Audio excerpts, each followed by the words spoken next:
well, because it talks about classism and within some of these places where elites in those areas want to perpetuate the systems of capitalism and money that are there, and ultimately those are the costs of the people who are actually like suffering the consequences of climate change. Yeah. I don't know, Laura, if I'm just thinking about the fact that Joe was talking about how we're studying repaying this wall, and I just want to make it clear that there is already a wall.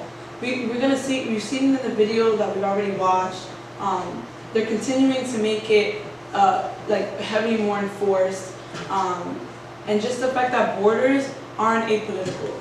They manage exclusion, they're an instrument for segregation. They just add to everything that Ashana and Joe were saying, that border fortification. Yeah.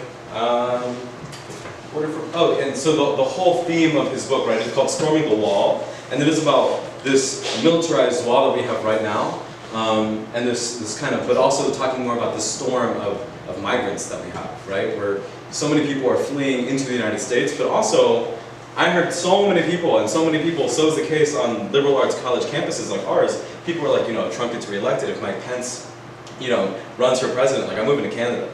So it's this whole idea of like, we always kind of, and it's so like that is the antithesis to what Native Americans and what I grew up believing, like if something's broken, you fix it, right? You don't just leave it behind for someone else to inherit, which is kind of like what Congress, both parties, right, the guilty party, as I consider both Democrats and Republicans to be, this kind of like accountability has just been like so left out of the discussion, right? No one is taking accountability, and we're just left, like as a youth, like I'm in college, and I'm entering Trump's America, like I'm entering Trump's workforce come May.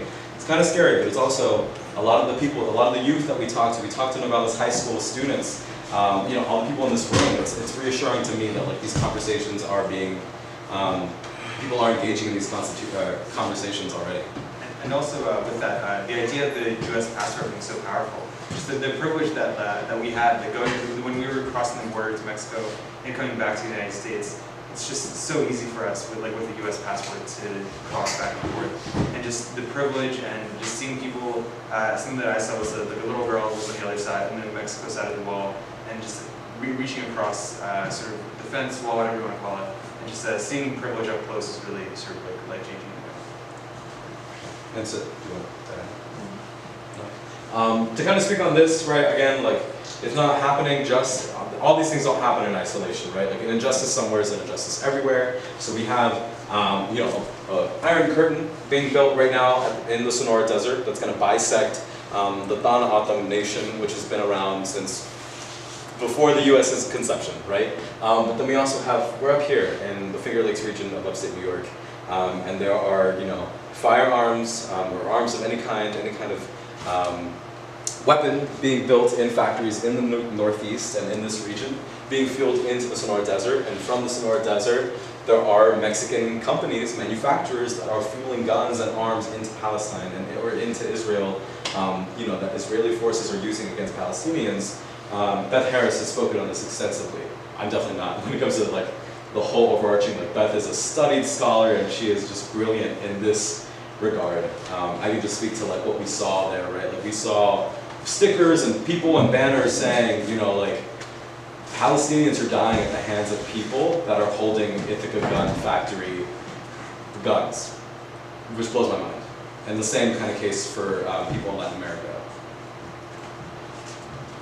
So that's all I have for this presentation, but we can always, you two could talk more. This is my email. This is we're on Facebook and Instagram, as well as we have a website. It's just IC Border Encuentro, IC like Ithaca College, .wordpress.com, and then we can send this to Diane. You can feel free to share this via email or whatever other information. But especially for younger students, you know, like Laura and I are graduating. We'd love to keep this going. We'd love to have a chapter in Corning of some sort, whether it's through a religious organization or through some kind of humanitarian social service group. We do have connections with students at the City College of San Francisco, and we also have connections with students at Prescott College and the University of Arizona, and then some people at a nonprofit based in Brooklyn that does like some like, I believe one of the groups we met down there was like Israelites for the Liberation of Palestine, things like that. So always open to collaboration. Yeah, thank you. I think